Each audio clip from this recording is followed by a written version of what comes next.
3 days after wiring $50,000 to the woman he believed would be his wife, she was gone, vanished without a trace.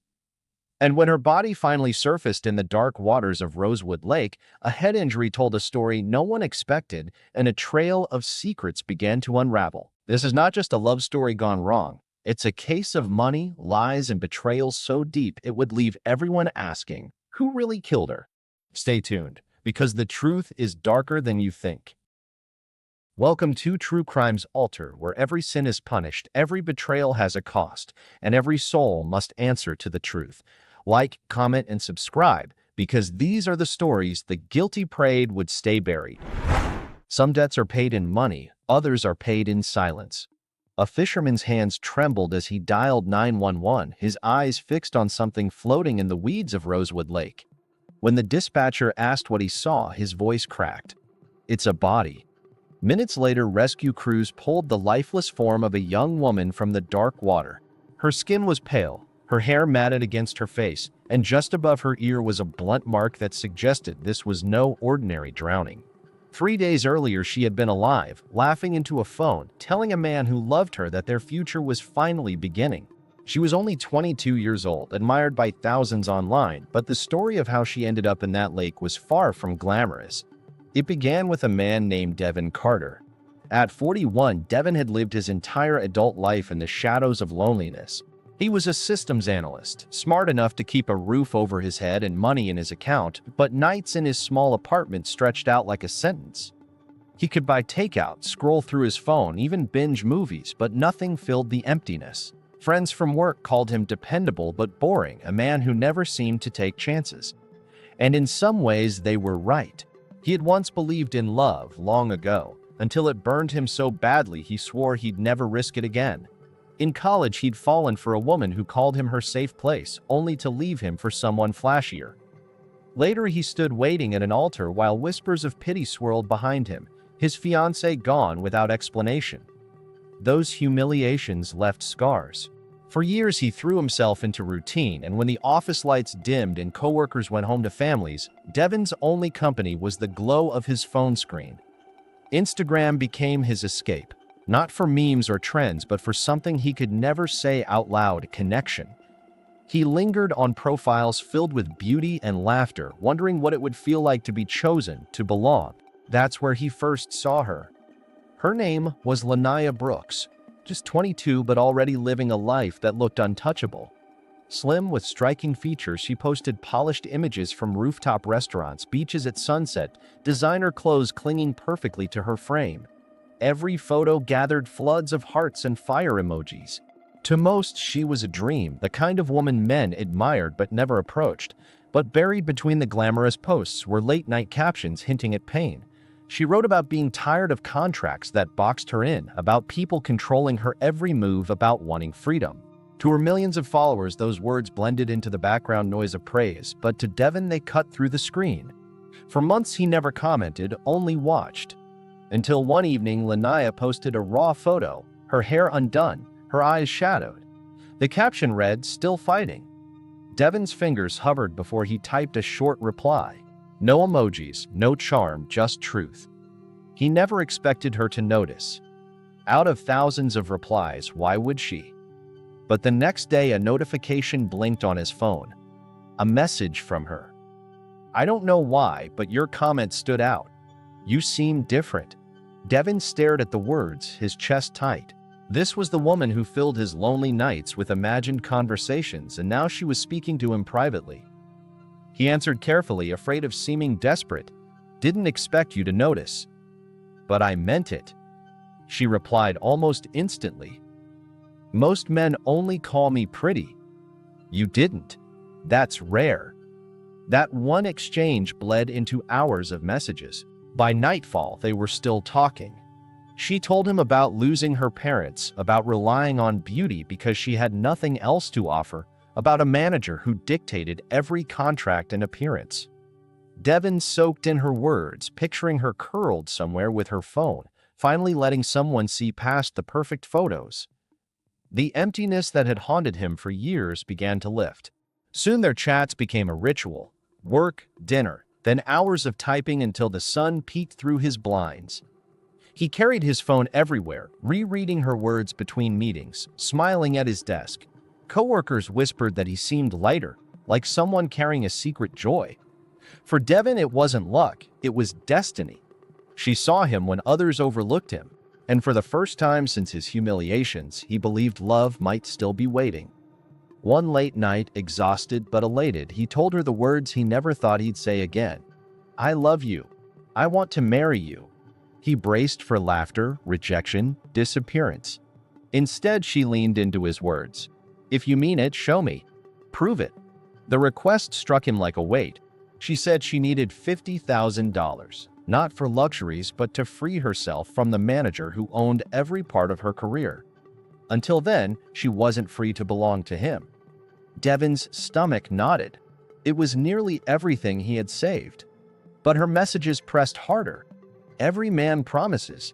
None prove it. If you want me, set me free." He thought of years of emptiness, of voices calling him boring and not enough.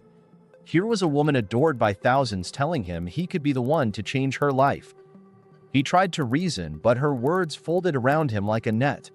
On June 1st, he walked into his bank, hands trembling as he signed the transfer slip. $50,000 drained into the account she gave him. On the memo line, he scribbled, "If this means forever, I'm all in." When his phone buzzed that night, it was her voice, weeping through a voice note. "No man has ever cared for me like this. You've changed my life." Devin replayed it over and over, convinced he had bought a future. She promised to meet him soon, privately by the lake. Just the two of them, no cameras, no noise, a new beginning. He smiled at the thought, imagining her hand in his, imagining silence finally filled.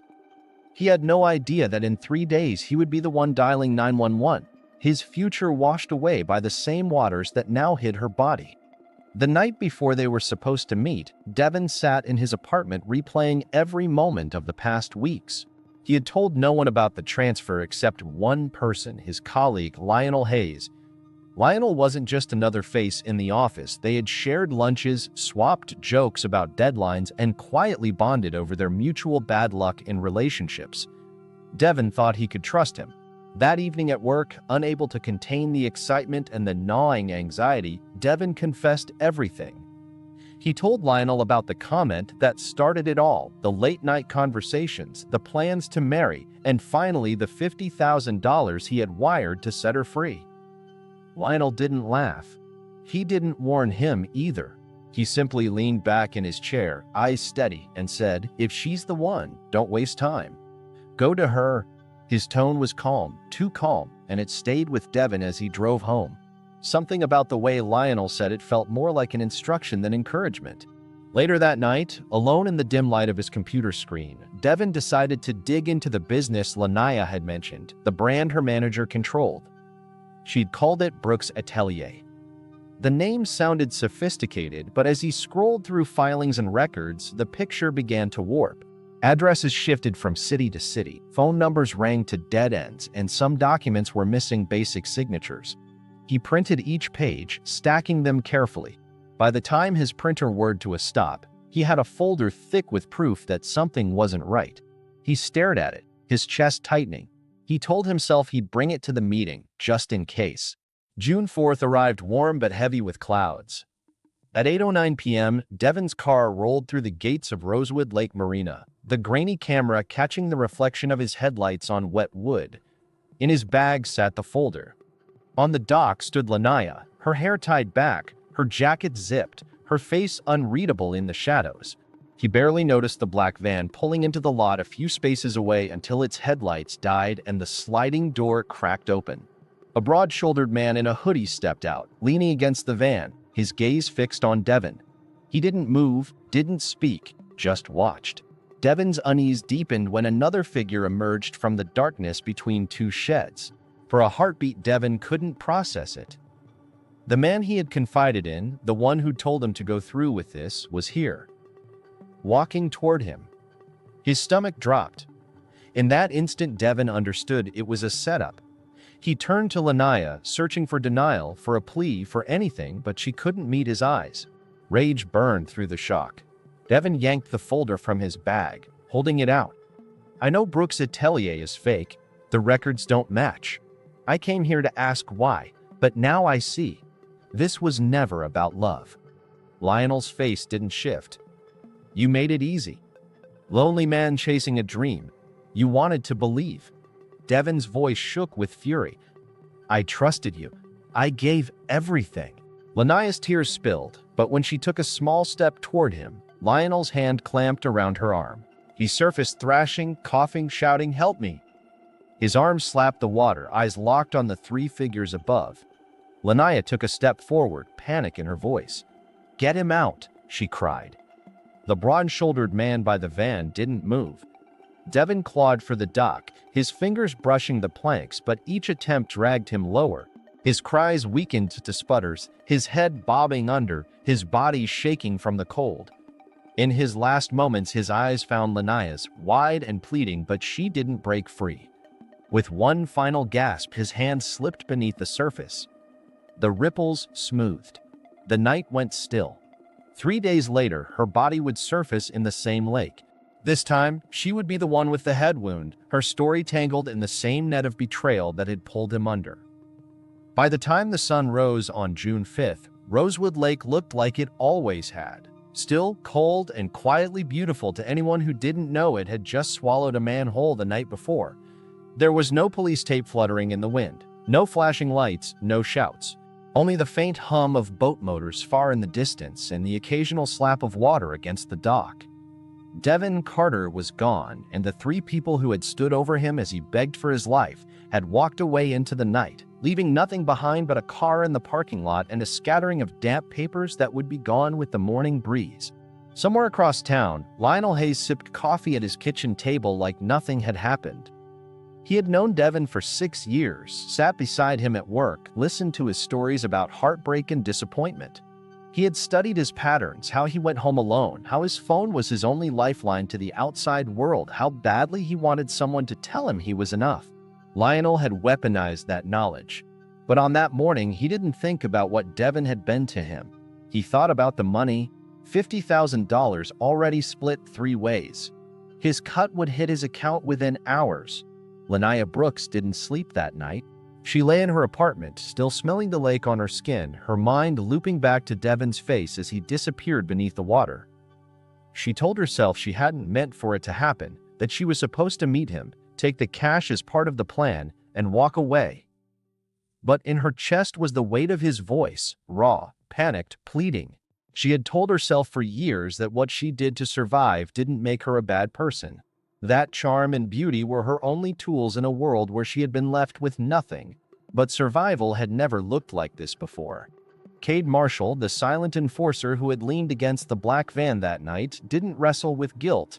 He had grown up learning that the less you felt, the less people could use against you.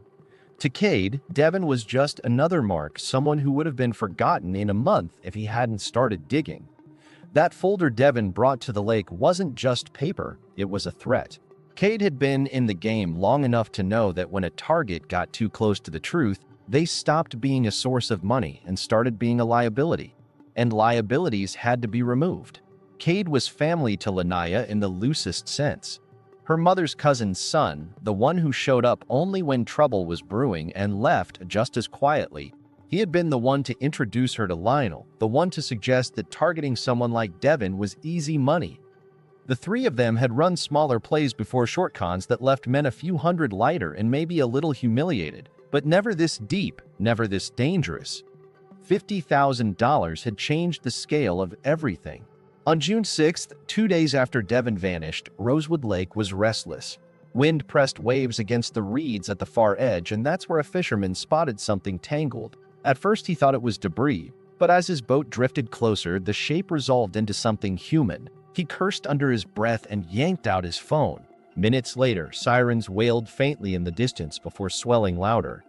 Deputies, paramedics, and a small crowd gathered at the shoreline as rescue divers waded in and returned with what the fishermen had already feared.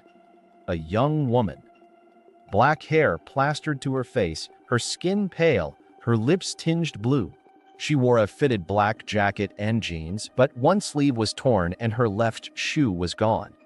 A deep bruise bloomed above her ear, dark even against the cold pallor of her skin. The cause of death was obvious enough to the deputies on scene: drowning.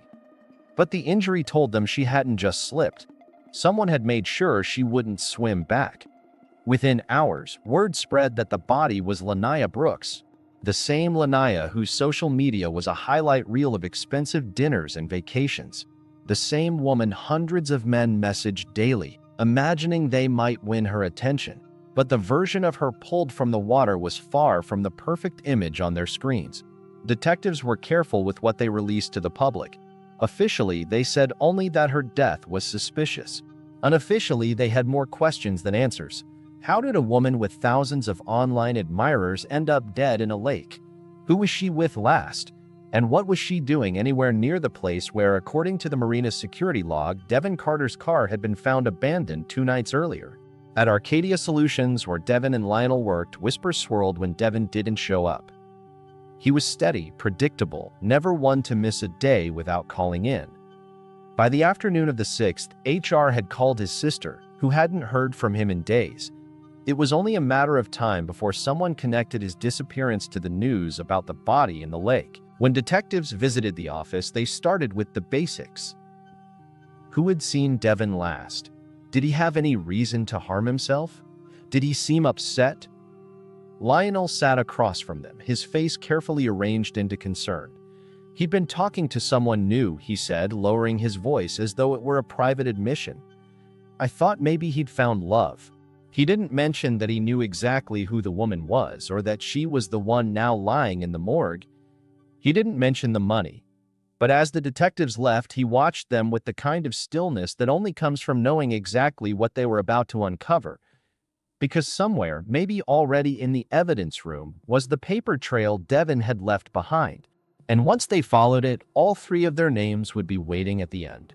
By the morning of June 7th, the Rosewood County Sheriff's Office had a puzzle with too many missing pieces, but one thing was already clear. Devin Carter and Lanaya Brooks were connected, and whatever had happened to them, it wasn't a coincidence.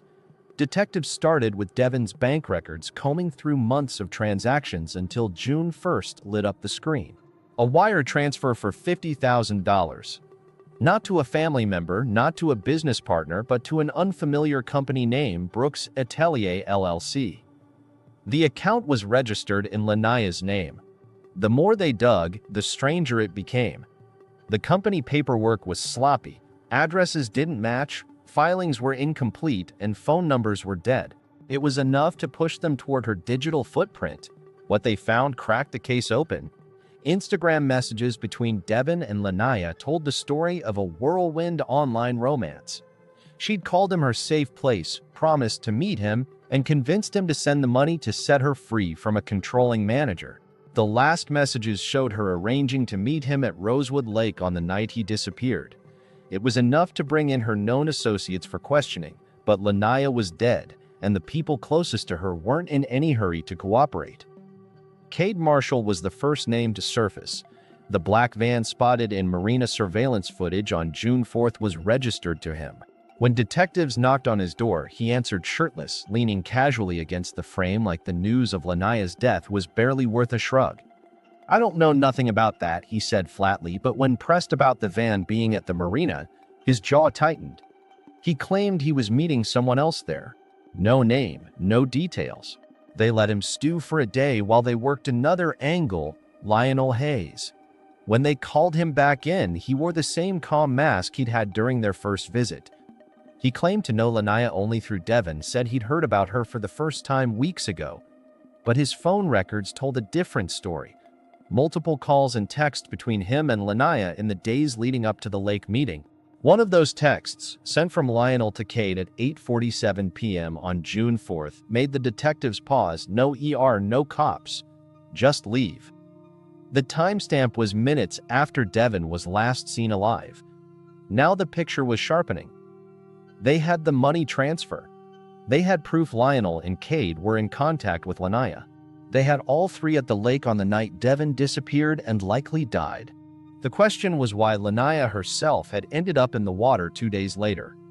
One theory took shape quickly. Partnerships built on crime tend to rot from the inside. Maybe she'd wanted a bigger cut. Maybe she'd threatened to talk. Maybe Cade or Lionel had decided she was a liability just like Devin. Surveillance footage from a coffee shop 2 days after Devin's disappearance added another layer. There was Lionel sitting across from Lanaya, sipping drinks on the patio, leaning in close. They were laughing. The footage had no audio, but the body language was damning. Lionel had told detectives he barely knew her, yet here he was, looking anything but distant. That same day, Lanaya stopped answering her phone. By the next morning, she was gone. As the detectives pieced the timeline together, the lake itself became a character in their investigation. It was where Devin had been lured, where the plan had unfolded, and now where both victims had surfaced. Every current, every shadowed red bed, every creak of the docks felt like it carried secrets. Forensics confirmed what the deputies had suspected when they pulled Lanaya from the water. She had a blunt force injury consistent with being struck before she drowned. The coroner placed her time of death somewhere late on June 6th or early on June 7th, just hours after she'd been seen with Lionel. That closed the gap between the last time anyone saw her alive and the moment the fisherman's hook snagged her jacket in the weeds. Quietly, the detectives began drafting warrants. For phones, for bank accounts, for the van. They weren't ready to make arrests yet, but the net was tightening. Lionel didn't know it yet, but the text message to Cade was about to be his undoing. Cade didn't know it yet, but the cash deposit in his account would speak louder than his silence. And neither of them seemed to grasp that the $50,000 they thought they'd split cleanly was already tracing a bright red line back to all three of them. By June 10th, the investigation had shifted from suspicion to certainty. Detectives had followed every wire, every call, every blurred frame of security footage until the threads came together in one tight knot. The $50,000 Devin sent on June 1st had been split within 48 hours, $25,000 to Lanaya's account, $15,000 to Cade's, and $10,000 to Lionel's. The coffee shop footage placed Lionel and Lanaya together after Devin vanished, and the marina footage showed all three at the lake before he drowned. The text, "No ER, no cops. Just leave," was the final nail. The warrants came down hard.